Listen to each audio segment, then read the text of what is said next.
Welcome to the Deep Dive. We're going to get you ready for those tech interviews, especially if you're facing questions about operating systems. We're going to get into some real detail here. We are using a set of questions compiled by Professor Mukesh Tekwani from his excellent channel, Computer Science Made Easy. Yeah, it's a great way to kind of see what interviewers are looking for when they ask these kind of tricky OS questions, Absolutely. I mean, it's one thing to know a topic, but then explaining it clearly and confidently in an interview, that's a whole other challenge. Yes, exactly. Okay, well, let's dive right into it. Our first question is fundamental. What is an operating system? So an operating system is basically a program, right? It acts as like this intermediary, this middleman between the user, the person using the computer, and the computer hardware itself. It gives users this environment, this space where they can execute programs, run their software conveniently and efficiently. Okay, so it's like the bridge between us, the humans, and the hardware, the machine. Right. That's a great way to put it. The next question kind of builds on that. Explain how an OS acts as an intermediary. So there are two main ways an OS acts as this go-between. First, from the user's perspective, it provides an interface, which could be a command line or a graphical user interface, a GUI, with icons and windows. And this interface hides all those complex details of the hardware. Users don't need to know about all the low-level stuff going on behind the scenes. They can just interact with the computer easily. Right, it simplifies things. Exactly. And then from the system's perspective, the OS manages all those resources of the computer, the CPU, the memory, all that stuff. And then it carefully allocates those resources to specific programs as they're running. Wow, that's quite a juggling act. It is, yeah. It's all about balancing everything so the system runs smoothly. So the next big question. What are the primary functions of an operating system? Okay, so there are a few core functions. Number one is resource management, which you kind of just touched on. Managing the CPU, the memory, those input-output devices, and of course, the storage. Then there's process management, which is all about managing those individual programs running on the system, creating them, executing them, and eventually terminating them. Processes, okay. Then we have file management, where the OS provides a system for organizing and storing all those files on the computer. And of course, there's security, which is huge. The OS has to protect the system from any unauthorized access and malicious software. So many critical jobs. And then there's that last one, the user interface, right? Absolutely. The OS provides a way for us, the users, to actually interact with the system, whether it's through typing commands or clicking on those GUI elements. So the OS is really like the ultimate multitasker, handling everything from allocating resources to security and even letting us interact with the computer. That's a great way to think about it. Now, the next question delves into two different perspectives on the OS. Explain the user view and system view of an OS. Right. So the user view is all about how we experience the system. Is it functional? Is it easy to use? This view includes things like the user interface, the applications we use, and any tools or utilities we interact with directly. Basically, anything we see and use on a day-to-day basis. Makes sense. So the system view is more behind the scenes. Exactly. The system view is all about those internal workings, how the OS is managing resources, scheduling processes, and handling memory. It's the nuts and bolts of how everything is actually working under the hood. Interesting. Two different but equally important ways to look at the same system. Okay, next up. What are the components involved in a basic computer system? All right, let's break it down. First, you've got the central processing unit, the CPU, the brains of the operation. The command center? That's a good one. It executes all those instructions. Then you've got the memory, which stores data and instructions that the CPU can access really quickly. Makes sense. Then you have those input-output devices, or I/O devices for short. These guys allow the computer to talk to the outside world. Think keyboard, mouse, monitor, printer, all that good stuff. Right, all those things we use to interact with it. Yep. And finally, the system bus. This is like the communication highway that connects all these components and lets them chat with each other. So it's a whole team working together. Exactly. Each component with its own special role. Okay, let's dig a bit deeper into that CPU. The next question is, what is the role of the CPU in an OS? So as we said, the CPU is the brains of the operation. It's responsible for actually executing those instructions provided by the operating system and any applications that are running. It's a very busy component, constantly fetching instructions from memory, decoding them, executing them, and then storing those results back in memory. Wow, it's like a tireless worker, always on the go. It is. And on top of all that, it handles interrupts, which are signals from hardware devices that need the operating system's attention. See a little alarm bell going off. Exactly. They let the CPU know that something needs attention. Got it. And speaking of key components, this next question is about the memory controller. What is the role of the memory controller in an OS?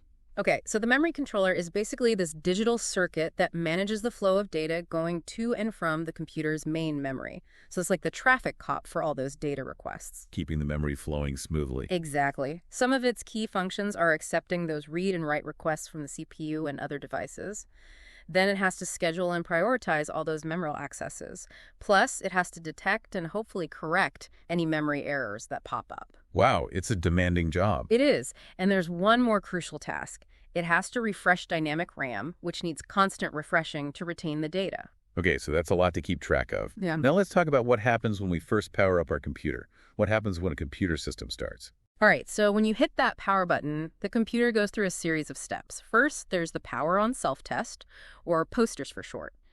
The BIOS, which is like the basic input-output system, performs those initial hardware checks, making sure everything is working okay. So it's like a quick health checkup. Right. And if everything checks out, then we move on to the bootstrap loader.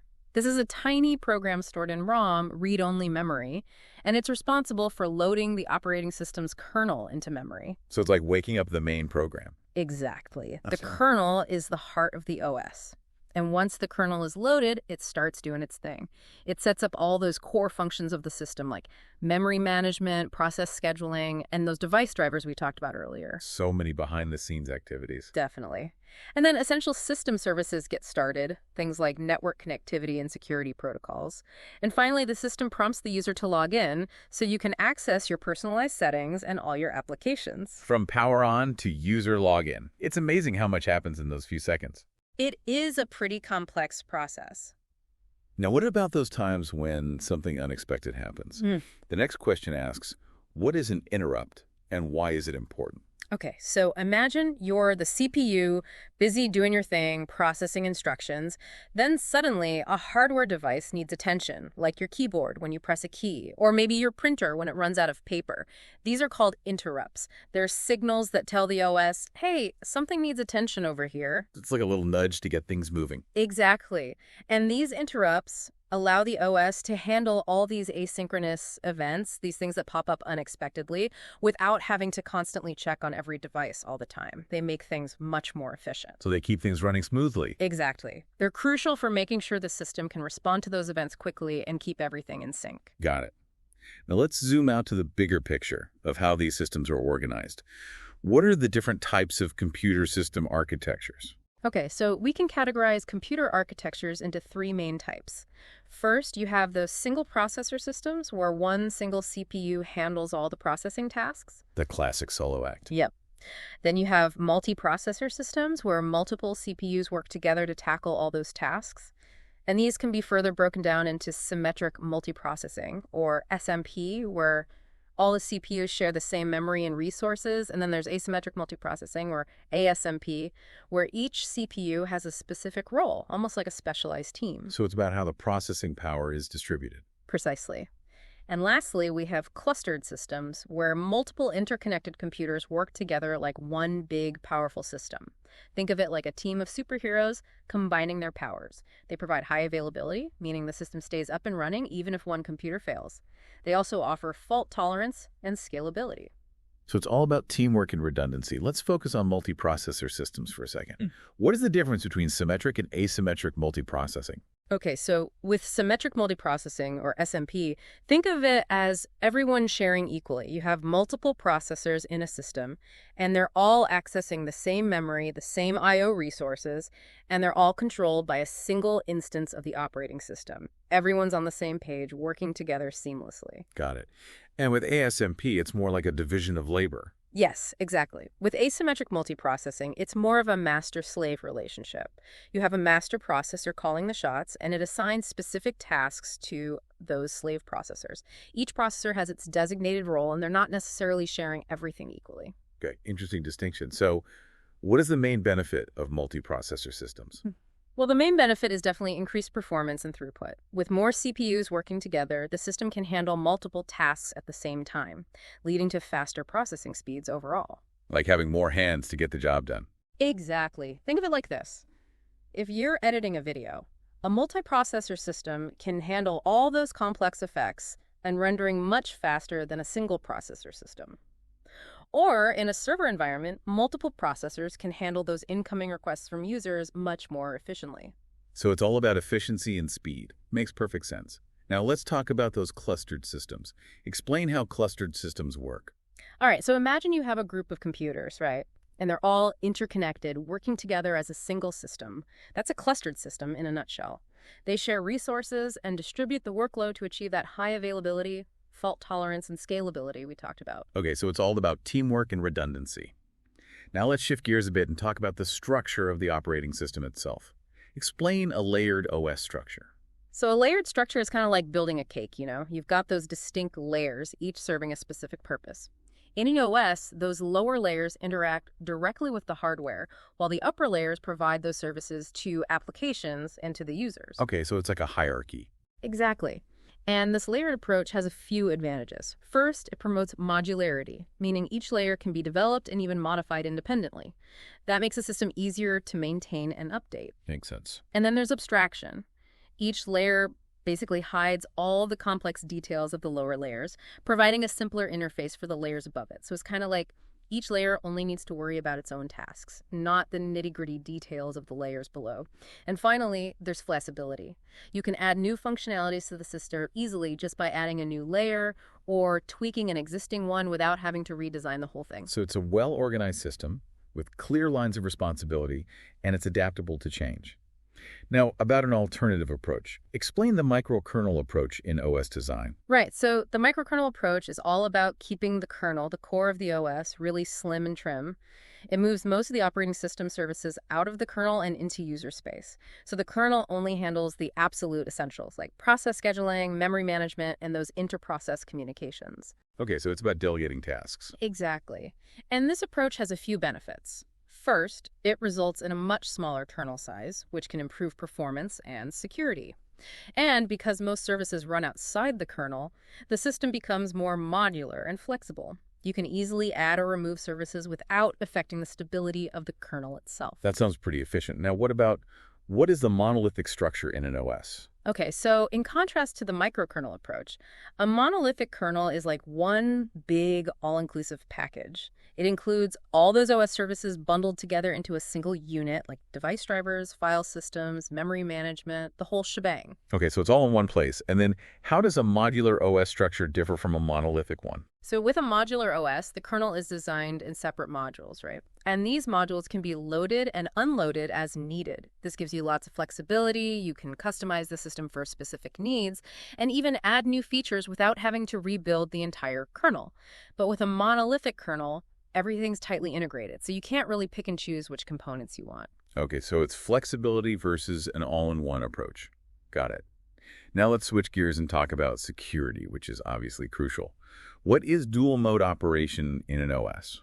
Dual mode operation is a security mechanism used by pretty much all modern operating systems. It basically creates two distinct modes of operation. First, there's user mode, where all those user applications run. These applications have restricted privileges, so they can't mess with any critical system functions. Everything's safe. Exactly. And then there's kernel mode, which is where the operating system code runs with full privileges. This separation of powers, so to speak, prevents those rogue applications from causing any serious damage to the system. It's all about keeping things secure. So it's like a system of checks and balances. Now, how does this switching between modes happen? How does an OS handle transitions between user and kernel mode? Okay, so these transitions happen whenever a user application needs a service from the operating system. Maybe it needs to access a file or send data over the network. This request is handled through a system call. It's like a formal request from the user mode to the kernel mode. A knock on the door. That's a good analogy. This system call triggers what we call a software interrupt. Think of it as an alert to the kernel. The kernel then takes over, checks to make sure the request is valid, and then performs the requested task before handing control back to the user application. Okay, so it's a controlled transfer of power. Got it. Now let's talk about how the OS manages to run all these different programs at the same time. Why is multitasking important in an OS? Right, so multitasking is what makes our computers feel so responsive, right? We can have multiple applications open, switch between them seamlessly, and it feels like everything's happening simultaneously. But under the hood, it's the OS doing some clever juggling. It allows a single CPU to execute multiple tasks or processes concurrently by switching between them so rapidly that it creates this illusion of them running at the same time. It's a master of illusion. It is, and it's a game changer for efficiency and productivity. It allows us to run multiple programs at once, seamlessly switch between tasks, and get more done without having to wait for one thing to finish before starting another. Amazing. Now let's talk about making the most of our memory. What is the purpose of virtual memory? Virtual memory. It's one of those ingenious tricks that operating systems use to make our computers seem more powerful than they actually are. It's a memory management technique that allows us to run programs and manipulate data that's actually larger than the physical memory, the RAM, available on our computer. It does this by using disk space to simulate additional RAM. So it's like extending our memory capacity. Exactly. This technique not only improves memory utilization, but also lets the system run more programs concurrently without running out of memory. It's like magic, squeezing more out of limited resources. It is, and it plays a big role in making our computers feel responsive and capable of handling demanding tasks. Now, this next question is about those individual programs we run. Define a process in an OS. So a process is essentially a program in action. It's an independent entity that has its own dedicated memory space, resources, and an execution state. So when you open a program, the OS creates a process for it, giving it its own little space to work in. So each program we run becomes a process. Got it. Now, what about managing all these processes? What is process scheduling? Process scheduling is the OS playing the role of a traffic cop, directing the flow of those processes. It's about deciding which process gets to use the CPU at any given moment. It's a crucial job because it ensures that all those processes get their fair share of attention from the CPU and that everything runs smoothly and efficiently. Making sure everyone gets a turn. Right. And it has to make these decisions based on various factors like the priority of the process, how much CPU time it needs, and things like that. It's a complex job, keeping everything balanced. Now for the various stages a process can go through. What are the states of a process? Okay, so a process in an operating system goes through a life cycle, kind of like we do, right? And there are 5 main states it can be in. First, there's new, which is when the process is being created. Then there's ready, where the process is waiting to be assigned to a processor. And when it finally gets its turn, it enters the running state, where it's actively executing its instructions. So it moves from waiting to action. Yes, and then there's the waiting state.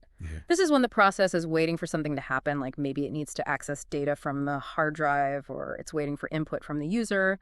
And finally, there's the terminated state, which is when the process has finished its job and is being shut down. Okay, so it's like a little journey. And finally, for today at least, we have one last question about that crucial moment when the OS switches between those different processes. What is a context switch? All right, so a context switch is that moment when the OS saves the state of a currently running process and then loads the state of a previously saved process.